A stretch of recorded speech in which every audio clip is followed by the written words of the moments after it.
আমার এক কাহিনী মনে উঠছে।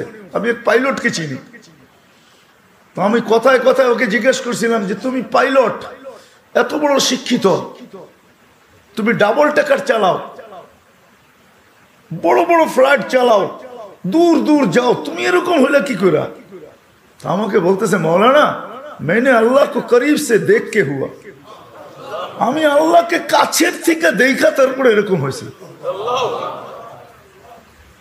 আমি বললাম যে তুমি আল্লাহকে কাছের থেকে দেখলাম? মানে আমি ফ্লাই করে যেতেছিলাম হেথ্রো এয়ারপোর্টে লন্ডনে। যখন আমি ইংল্যান্ডের সীমানায় ঢুকে গেছি, হেথ্রোতে আমি ল্যান্ডিং করব, সীমানায় যখন ঢুকে গেছি, তো আমি বটনে পুশ করে চেকিং করে, এর আগে চেক করে যে সবকিছু ওকে আছে কিনা। তো আমি বটন চেক করতে যাই, দেখি আমার চাক্কা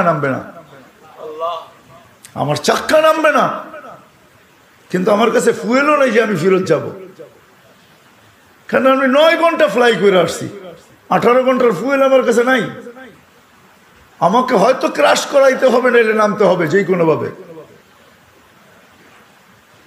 বলে আমি হেথ্রো টাওয়ারের সাথে যোগাযোগ করছি যে আমার এই অবস্থা, কি করবে করো, আমার কাছে ফুয়েল নাই, আমাকে হয়তো ক্রাশ হইতে হবে, নাহলে কোনো ব্যবস্থা হইতে হবে যে আমি ল্যান্ড করতে পারি।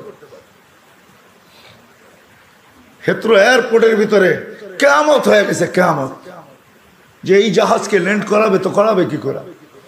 তারপরেও একটা সিস্টেম থাকে, ঠিক না? কিন্তু বলে ওই সময় যখন আমি ল্যান্ড করতেছি প্রসেসিং এর মাধ্যমে, তখন আমার হঠাৎ মনে উঠছে আমি না মুসলমান।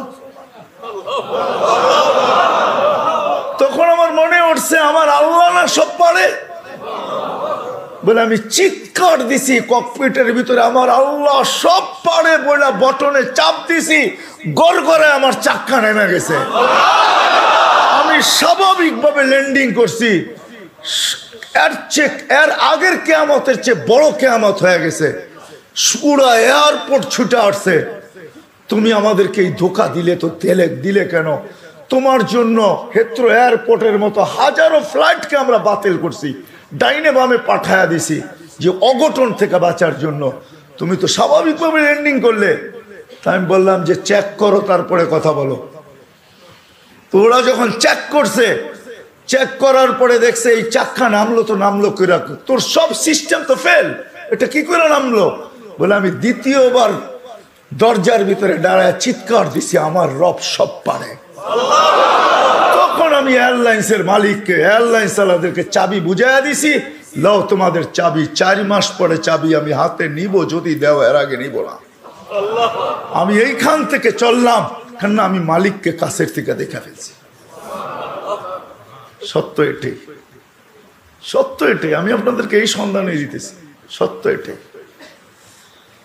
এই জন্য আমিও দেখা বলতেছি যে এই দেশের মাটির সাথে, মানুষের সাথে আল্লাহর ভালোবাসা আছে।